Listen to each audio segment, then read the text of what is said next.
You can spend years taking care of what feels urgent while putting off the things that actually hold your life together. The problem is that some things only seem recoverable until one day they are not. It usually does not happen all at once. One day you sleep less because there is work to finish. Another day you cancel a meal with someone you love because something more important came up. You postpone a checkup, a walk, a conversation you have been meaning to have. You accept one exhausting week because you tell yourself it is an exception, and little by little, the exception starts to feel normal. The problem is not having responsibilities. The problem is treating your time, your health, your relationships, and your own attention as if they were guaranteed resources. When something seems like it will always be available, we tend to use it without much thought. And that is where an important distinction appears. Living longer is not entirely within our control, but living in a way that wastes less of our life does depend, at least in part, on specific choices. This is not about chasing a perfect life or turning every day into something memorable. It is about learning to recognize what deserves to be cared for before a loss, a limitation, or simply the passing of time forces us to see it. These are 10 lessons about looking at life differently, while there is still time to choose. Lesson 1.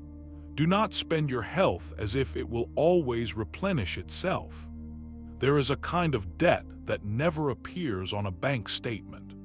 It accumulates whenever your body is always the thing you take care of later. Sleeping 5 hours a night for a while may seem reasonable when an important deadline is approaching. Eating in a hurry for a week may not change much. Skipping an afternoon of rest may sometimes be necessary. The problem begins when every exception finds a new justification and eventually becomes a way of life.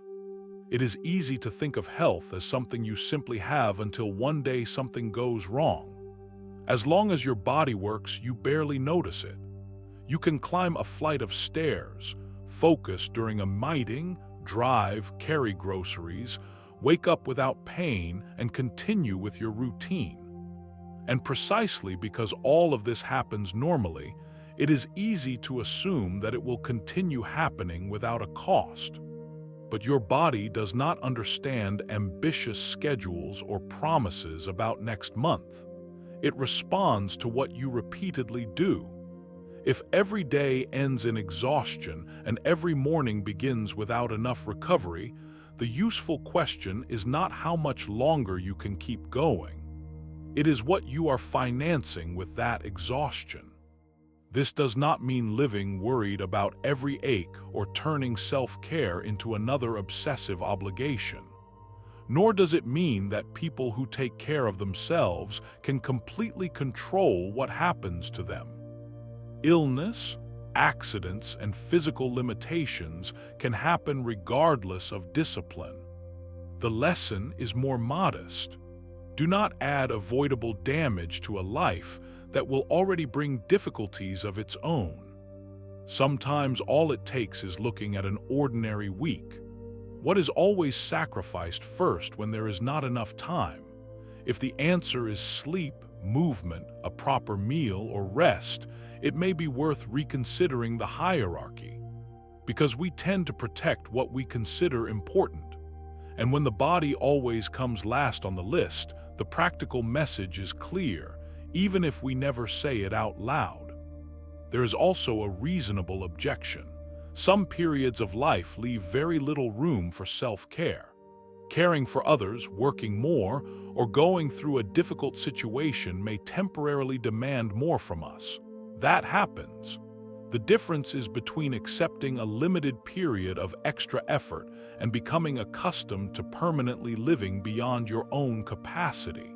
The first may be necessary.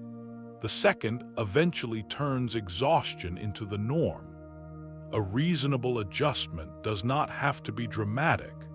It might mean setting a cutoff time for work a few days a week, going for a walk even when you do not feel like it, sitting down to eat instead of eating in front of a screen, or finally making an appointment you have been postponing for months.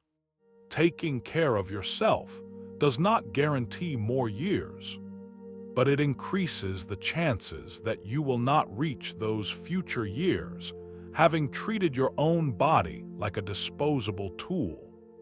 Lesson 2. A full life can still be deeply misused. Some schedules seem to prove that a person is moving forward.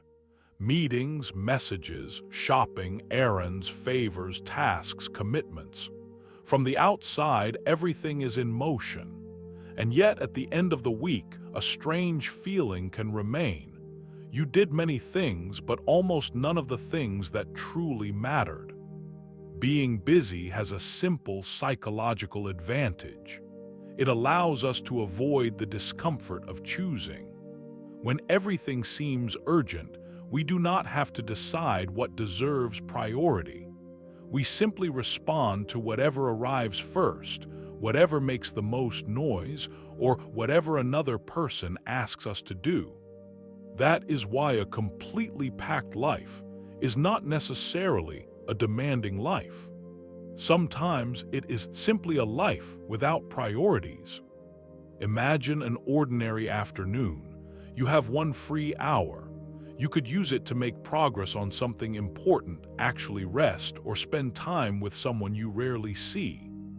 But then a chain of small tasks appears. Answer 3 messages, check a bill, look into a purchase, solve something that could easily wait, open an app out of habit. When you finally look up, the hour is gone. Nothing you did was ridiculous. And that is exactly the problem. Many losses of time do not come from doing completely useless things. They come from allowing secondary things to repeatedly take the place of what matters most. The solution is not to turn every minute into productivity either. That would simply be another form of waste. Resting, walking without a destination, or spending a quiet afternoon do not need to justify their usefulness. What matters is learning to distinguish chosen rest from automatic distraction, and a genuine obligation from an urgency created by habit. One simple practice is to look at the day before filling it. Instead of asking first what still needs to be done, ask what 2 or 3 things should not be pushed aside.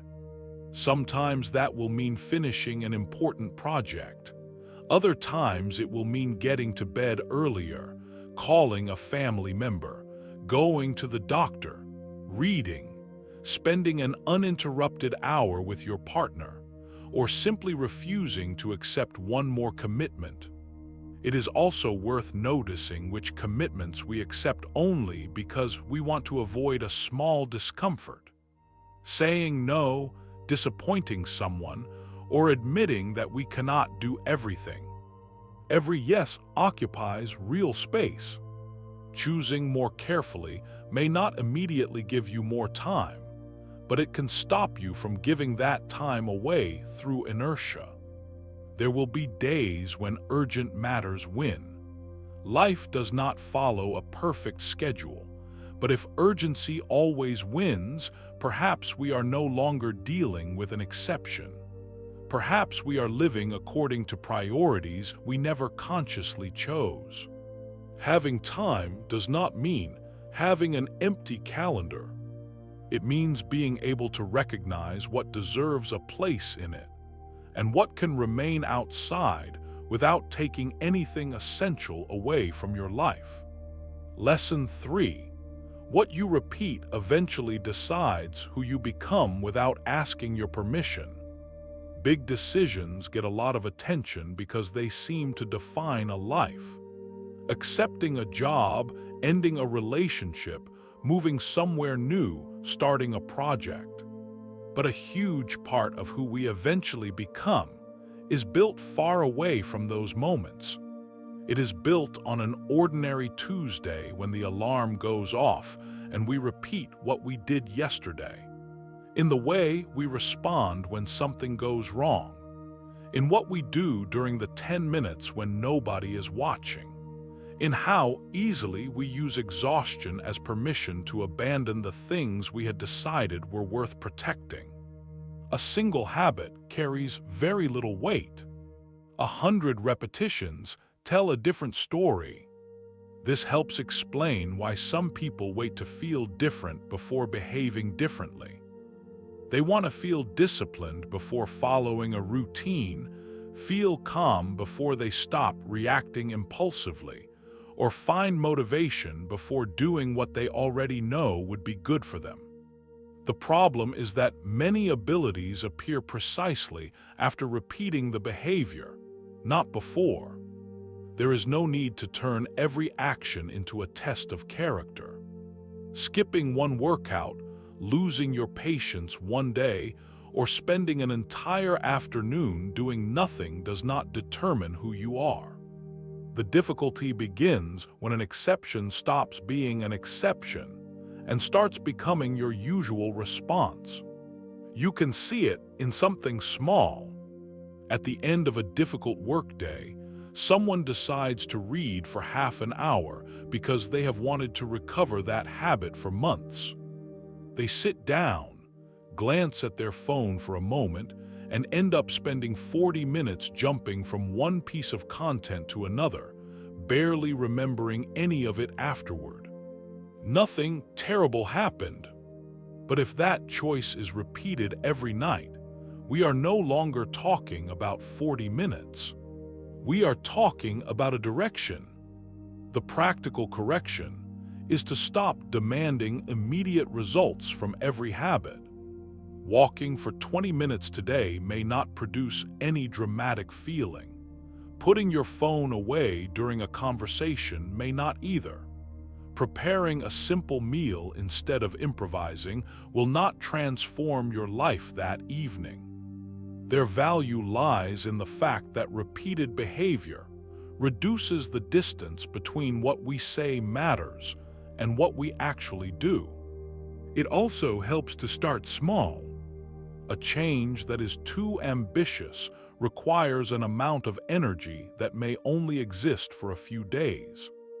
A modest behavior may be less impressive, but it has a better chance of surviving ordinary weeks. And ordinary weeks are where its value eventually becomes clear. Daily life has an uncomfortable characteristic. It repeats far more often than it begins again. That is why paying attention to what we do over and over may be more important than waiting for the next big beginning. Lesson 4. Do not wait until you lose something to learn how to pay attention to it. Some things stop impressing us precisely because they work. Turning on a faucet and having running water. Getting out of bed without assistance. Hearing a familiar voice from the other side of a room. Sitting down to eat with the same people. Walking down a street you have walked hundreds of times before. Familiarity is useful. If every ordinary detail amazed us as if we were seeing it for the first time, it would be difficult to focus on anything else. But familiarity has a cost. What remains available can begin to feel guaranteed. That is why certain absences can suddenly change the value of things that once seemed ordinary. An empty chair at a family meal changes the memory of all the meals that came before it. An injury turns an ordinary staircase into something you never used to think about. A friendship that gradually fades makes you realize how much you assumed there would always be time to call. You do not need to live constantly anticipating loss. That would be an unkind way to experience the present. Thinking all the time that everything could disappear does not necessarily make us more appreciative. It can also create a kind of vigilance that prevents us from enjoying what we have. There is a difference between being afraid that something will disappear and remembering that it is under no obligation to remain. That small distinction can change very practical behaviors. When someone we love tells a familiar story for the third time, we may listen only halfway because we already know how it ends. When a child asks for our attention in the middle of a task, it may seem as though there will be hundreds of better opportunities later.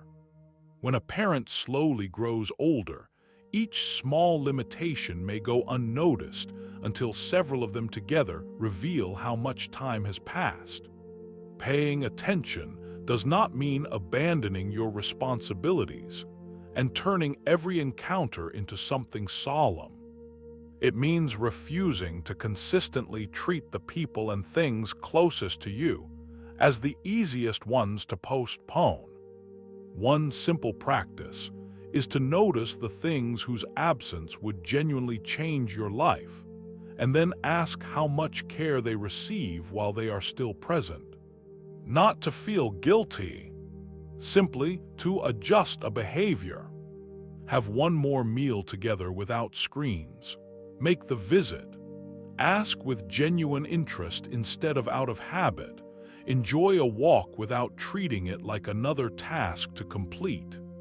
And we also have to accept that appreciating something does not guarantee that we will keep it. We can take care of a relationship and still watch it change. We can take care of our health and still become ill. We can be present and still feel that something ended too soon. The goal is not to prevent every loss.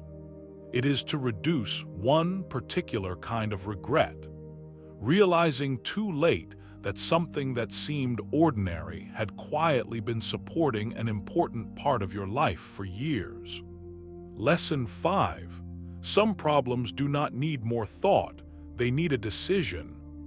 Thinking is an extraordinary tool until we start using it to avoid something that thinking can no longer solve. Someone receives a job offer.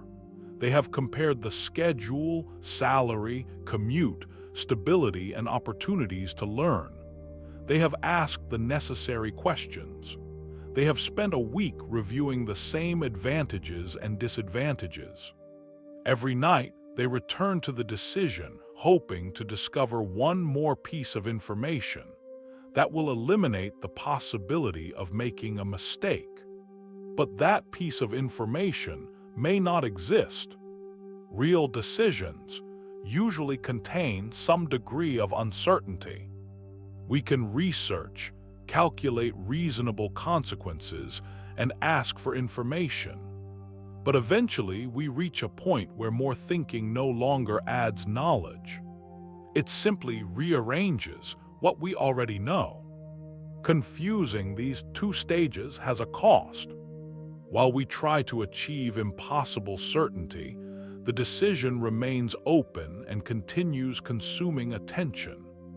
We think about it while eating dinner, while driving, when trying to fall asleep, and during conversations that have nothing to do with the issue. And not every repeated thought is reflection. Sometimes it is simply an attempt to obtain a feeling, the peace of knowing that we have chosen without risk. Because that guarantee rarely arrives, we start the process over again. This does not mean making decisions quickly. Some questions deserve time, especially when they involve money, health, family, or commitments that are difficult to reverse. Rushing can be just as unwise as overthinking. The useful distinction is to ask what specific information is still missing. If there is a relevant answer you can still obtain, then it makes sense to look for it. If the only thing missing is certainty about how the future will turn out, you have probably reached the limit of what analysis can provide. At that point, it can help to set a deadline for the decision. Gather the facts you have. Identify which risks you are willing to accept and which you are not. Choose, and then allow your energy to move away from endlessly evaluating the possibilities and toward responding to whatever reality actually unfolds. The decision may still create doubts afterward. That does not prove that it was the wrong decision. Many important choices do not come with immediate relief. Some decisions can even be reconsidered later. Others will require us to accept their consequences. Either way, remaining indefinitely in a mental waiting room has consequences too, even if those consequences are less visible. Living better does not mean always making the right choice. Sometimes it means recognizing when you have already thought enough and accepting that the next piece of information will only appear after you move. Lesson 6. Learning what is enough can protect years of your life. Some goals improve a life. Others simply change their name once you reach them. Someone finally earns the salary they once considered enough. For a while, they feel relieved. Then new comparisons appear, new possibilities, a new level that suddenly seems essential. The same thing can happen with a house, professional recognition, travel, possessions, or even our own appearance. Wanting more is not necessarily a problem. Ambition can push us to learn, build, and improve circumstances that genuinely matter. The difficulty begins when there is never a point at which something can be enjoyed before it becomes insufficient. Without a personal standard, we end up using whatever standard happens to surround us. There will always be someone with more money, more free time, a more visible career, or a life that appears better organized from the outside. Comparison has a particular characteristic. The reference point can move forever. That is why knowing what is enough does not mean settling for just any situation. A person experiencing financial difficulties may genuinely need to increase their income. Someone working under unfair conditions may need to find something better. Someone with the ability and desire to grow does not need to give that up. The question is different. What are we expecting the next improvement to give us? A goal may offer a concrete advantage. More savings can provide security. A more suitable home may solve a real problem. Changing jobs may give us back some of our time. But if every goal also carries the expectation that it will finally make us feel like we are enough, then we are probably asking it to provide something no achievement can preserve for very long. One useful practice is to establish limits before the next opportunity appears. Decide how much work you are willing to accept, how much time you want to preserve for other areas of your life, or what level of consumption genuinely meets your needs. It is easier to protect your standards when you establish them before entering the next comparison. It also helps to deliberately enjoy what already works, not as a forced gratitude exercise, but as a precise acknowledgement. This meets a need. This matters to me. This is already good.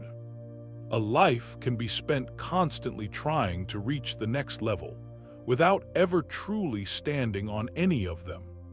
Knowing when to say enough does not necessarily stop progress.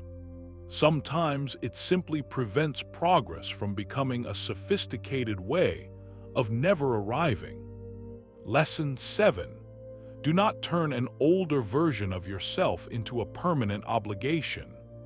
At 25, someone decides what profession they want to pursue. At 35, they discover that they no longer want the life that profession requires. And yet, leaving that path can feel almost more difficult than continuing. Not because they still want it, but because they have spent 10 years building it. Something similar can happen with projects, friendships, places, goals, and even opinions. The more time we have invested in a direction, the easier it becomes to confuse that investment with a reason to continue. Changing course can feel like admitting that the past was a mistake, but that conclusion is not always fair. A decision may have been completely reasonable when it was made and no longer makes sense years later. The person who chose it then had different information, different needs, and perhaps different responsibilities. Expecting the present to obey that earlier version of ourselves forever is not always consistency. Sometimes it is simply inertia. This also does not mean abandoning something every time the excitement disappears. Almost every worthwhile commitment goes through periods that are boring, difficult, or unrewarding. A stable relationship should not be discarded because of one bad season. A serious project requires the ability to tolerate frustration. A long course of study requires continuing even when the original motivation fades. The important question is whether you are going through the normal difficulties of something that is still worth maintaining, or whether you are continuously paying the price for a direction you no longer want to follow. To tell the difference, look at the facts. What does maintaining this choice require? What does it still give you? What would you lose by leaving? And what are you already losing by staying? Sometimes the answer will be to continue, but differently. Reduce responsibilities. Change roles. Renegotiate a relationship. Modify a goal rather than destroy it. Other times, the answer may be to close that chapter. Difficult change often involves a real loss. Even when a decision is right, it can hurt to leave behind an identity you spent years building. You do not have to interpret that pain as proof that you should stay. Maturing also means allowing your decisions to receive new information. The past deserves respect, but it does not deserve absolute authority. The fact that you spent years moving in one direction explains why it may be difficult to leave. It does not prove that you also have to give it the years that come next. Lesson 8. Relationships can also deteriorate through repeated small absences. Not every distance begins with an argument. Sometimes it begins on a Tuesday when someone tells us something important while we look at another screen.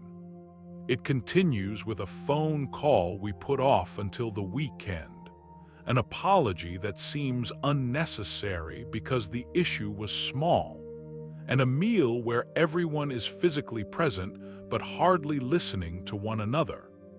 None of those things seems serious enough to destroy a relationship. And that is precisely why they can continue for years. Relationships often receive urgent attention when a crisis appears. Suddenly, we find time to talk for hours, explain what we are feeling, and go over what happened. The irony is that much less time may have been needed earlier. A meaningful relationship does not require constant contact. Some friendships can survive months of distance. Some families have schedules that make seeing one another difficult. Couples go through demanding periods. Closeness cannot simply be measured by counting messages or shared meals. What matters is whether the other person has a real place in your attention. You can see this in a simple conversation. Someone mentions that they are worried about a decision. We respond while finishing another task and then change the subject. A few days later, we may not even remember what they told us. No obvious offense occurred, but an opportunity to be present when something mattered to the other person was lost. There is also an important limit. Taking care of a relationship does not mean always being available, tolerating disrespect, or accepting sole responsibility for maintaining a bond that requires two people. Some relationships need distance, boundaries, or even an ending. That is exactly why it is useful to distinguish presence from people-pleasing. Being present can mean listening. It can also mean saying no, asking what is wrong, explaining a frustration before resentment has time to accumulate, acknowledging a small mistake before it grows into a larger one. One practical approach is to stop reserving care for special occasions. Make a call without needing anything. Ask again about something the person mentioned a few days ago. Eat together without dividing your attention. Say thank you when something has become so familiar that you have started treating it like an obligation. None of these gestures guarantees that a relationship will last. People change, and some distances will be unavoidable. But many relationships are not lost because affection was missing. They slowly wear down because, for too long, that affection stopped turning into behavior. Lesson 9. Protect your attention because that is where your life actually takes place. You can have an entire afternoon available and still reach the evening feeling as though you were never really anywhere. You begin a task. A few minutes later, a notification appears. You check it. Then you remember something else. Open another tab, answer a message, return to your work, and need a few moments just to remember where you left off. Later, it happens again. None of the interruptions seems serious, but together, they change the entire experience of the day. The problem is not simply losing minutes. It is living with fragmented attention. We can be having dinner while thinking about work, working while checking a conversation, and resting while feeling that we should be doing something else. In the end, every activity receives only part of us, and none of them feels complete. That matters because life is not experienced in the abstract. Life is experienced wherever your attention is. Protecting your attention does not require disappearing from the internet or living in a permanent state of intense concentration. Your phone helps you work, navigate, communicate with people you love, and solve real problems. And not every distraction is bad. Sometimes looking at something light for a few minutes is exactly the break you need. The difficulty begins when you stop choosing. An automatic check may seem insignificant, but pay attention to what happens afterward. Someone opens social media for 5 minutes and leaves 20 minutes later comparing their day to the lives of strangers. Or they check work email during dinner, and a professional issue occupies their mind for the rest of the conversation. There is no need to blame technology. It is enough to recognize that anything designed to capture attention has an advantage when we place no limits around our own. A useful adjustment can be simple. Do one thing at a time for a short period. Leave your phone out of reach during certain conversations. Choose specific times to check things that do not require an immediate response. At first, it may feel strange. Your hand reaches for the device. You have the sensation that something is missing. That does not mean the attempt has failed. It simply reveals how automatic the behavior had become. Protecting your attention is not only about producing more. You can protect it so you can listen better. Read without jumping away every few minutes. Walk while actually noticing where you are. Or simply allow a quiet afternoon to be a quiet afternoon. Years from now, we probably will not remember much of the content that competes for our attention today. But we may remember certain conversations, certain work, certain people, and certain moments when we managed to be fully present. Lesson 10. Remembering that time ends is meant to help you prioritize, not frighten you. Thinking about the fact that life has a limit may seem like an uncomfortable idea to introduce into an ordinary day. But it does not need to become an obsession. It can simply be used occasionally as a way to measure what matters. Imagine an argument that has occupied your mind for several days.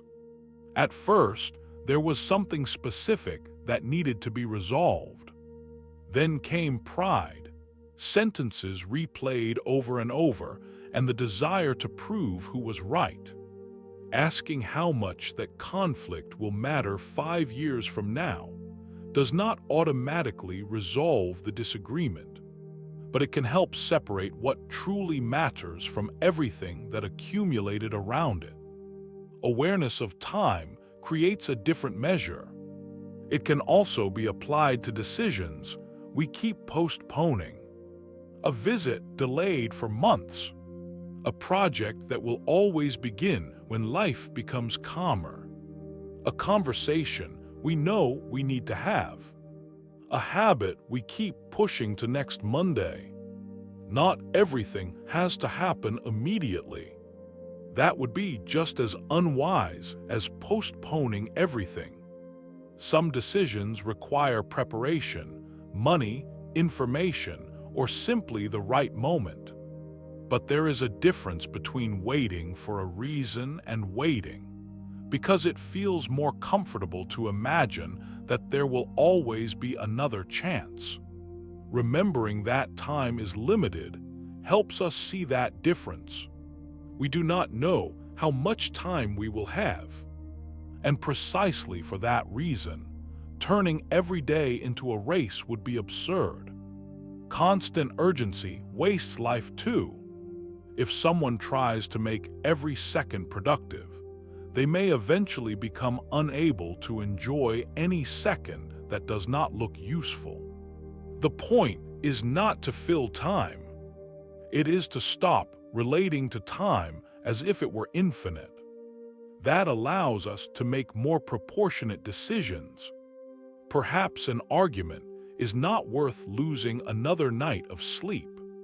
Maybe a promotion is not worth losing, for years, the things that matter most outside of work. Perhaps an apology is more reasonable than continuing to defend something you said weeks ago. And the opposite can also be true.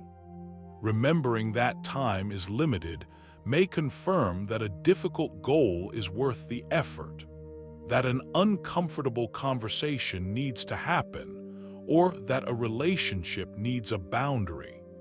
Finitude does not make the decision for us. It helps us ask better questions. We do not need to wake up every morning thinking about the end. We simply should not spend years forgetting that it exists. Because living as though time were unlimited makes it easier to postpone precisely the things we may someday wish we had taken care of sooner. You can spend years taking care of what feels urgent while putting off the things that actually hold your life together. And after going through these 10 lessons, that sentence may mean something slightly different. This is not about living afraid of what you might lose or constantly evaluating whether you are using every minute correctly. That kind of vigilance would eventually turn life into another test. It is about looking at an ordinary week with a little more clarity, maybe taking care of your body before demanding another unnecessary effort from it, leaving one commitment off the calendar when it does nothing but fill space, maintaining one small behavior long enough for it to produce consequences, listening to something you have already heard many times because the person telling the story is still sitting in front of you. Sometimes it will mean making a decision without having every guarantee, or recognizing that constantly chasing a little more prevents us from enjoying what is already enough. There will be moments when we need to reconsider an identity we have spent years building, and others when a phone call, a conversation, or one uninterrupted hour of attention will have far more value than it seems to have at the time. None of this eliminates uncertainty. We can take care of ourselves and still become ill. We can nurture a relationship and still lose it. We can choose carefully and still be wrong. We can organize our priorities and then encounter circumstances that completely disrupt our plans. Living better does not mean getting life to obey. It means reducing the number of important things we abandon through pure inertia, while we still have some ability to choose what we do with them. Tomorrow, there will still be messages, obligations, exhaustion, and urgent matters. You do not need to solve your entire existence before going to bed tonight. But you can choose one thing that has been pushed aside for too long. Maybe make a phone call. Schedule that appointment. Turn off a screen. Sleep. Say no.